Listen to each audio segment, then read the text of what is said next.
We provide you the platform to turn your dreams into reality. Give wings to your aspirations with KR Mangalam University. Iran और Israel के बीच चल रही जंग अब खतरनाक मोड़ पर पहुंच चुकी है।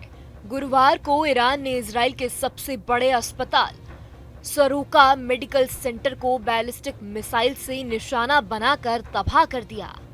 यह अस्पताल इजराइल के दक्षिणी शहर में स्थित है। इस हमले में करीब 200 लोग घायल हो गए हैं। ईरान का दावा है कि इस अस्पताल के नीचे इजराइल का एक बड़ा मिलिट्री बेस था, इसीलिए इसे टारगेट किया गया। इसके अलावा ईरान ने तेल अवीव के स्टॉक एक्सचेंज की बिल्डिंग और गांव याम में आर्मी इंटेलिजेंस और साइबर कमांड मुख्यालय पर भी मिसाइलें दागी। इस हमले के बाद इजराइल में गुस्सा चरम पर है।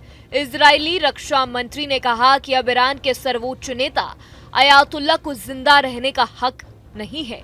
उन्होंने खामेनेई को आधुनिक हिटलर बताया है और कहा है कि अब उन्हें खत्म करना इजराइल का मकसद है। इजराइल के प्रधानमंत्री नेतन्याहू भी गुरुवार को सरोका अस्पताल पहुंचे और हालात का जायजा लिया।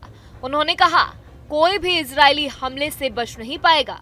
मैंने निर्देश दे दिए हैं कि अब कोई भी खुद को सुरक्षित ना समझे।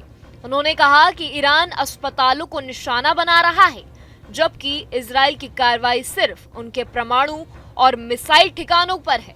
इस बीच अमेरिका का रुख भी बदलता दिखा। पहले खबर थी कि अमेरिकी राष्ट्रपति डोनाल्ड ट्रंप ने ईरान पर हमले की योजना को मंजूरी दे दी है, लेकिन बाद में ट्रंप ने अपने सोशल मीडिया ट्रूथ सोशल पर लिखा कि अभी अमेरिका ईरान पर हमला नहीं करेगा। उन्होंने कहा कि अगले 2 हफ्ते में वे इस पर अंतिम फैसला लेंगे।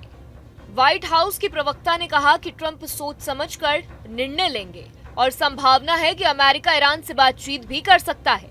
इन सब के बीच इजराइल अमेरिका से पूरी मदद चाहता है, लेकिन ट्रंप की तरफ से कोई पक्का वादा नहीं मिला है। पहले नेतन्याहू चाहते थे कि अमेरिका सीधे इस जंग में शामिल हो, लेकिन अब उन्होंने कहा कि अगर जरूरत पड़ी तो इजराइल अकेले ही इस मिशन को पूरा करेगा।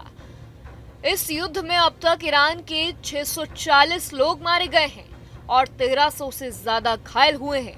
वहीं इजराइल में 24 मौतें हुई हैं और 400 लोग घायल हैं। इजरायली सेना का दावा है कि ईरान ने अब तक 450 मिसाइल और 1000 से ज्यादा ड्रोन से हमला किया है। इसमें से ज्यादातर हमले ईरान से ही किए गए हैं, जबकि कुछ उसके सहयोगी देशों के जरिए हुए हैं। जवाब में इजराइल ने भी ऑपरेशन राइजिंग लॉयन शुरू किया और ईरान के परमाणु ठिकानों को तबाह कर दिया। हालात दिन पर दिन और खराब होते जा रहे हैं और दुनिया इस जंग को और बड़े डर से देख रही है। जहाँ भक्ति है हर शब्द में, कथाओं में छुपे हैं दिव्य रहस्य और ज्योतिष देता है जीवन को दिशा। धर्म से जुड़ी हर बातों को जानने के लिए हमारे चैनल स्तुति को सब्सक्राइब करें। चैनल पर जाने के लिए इस लिंक पर क्लिक करें।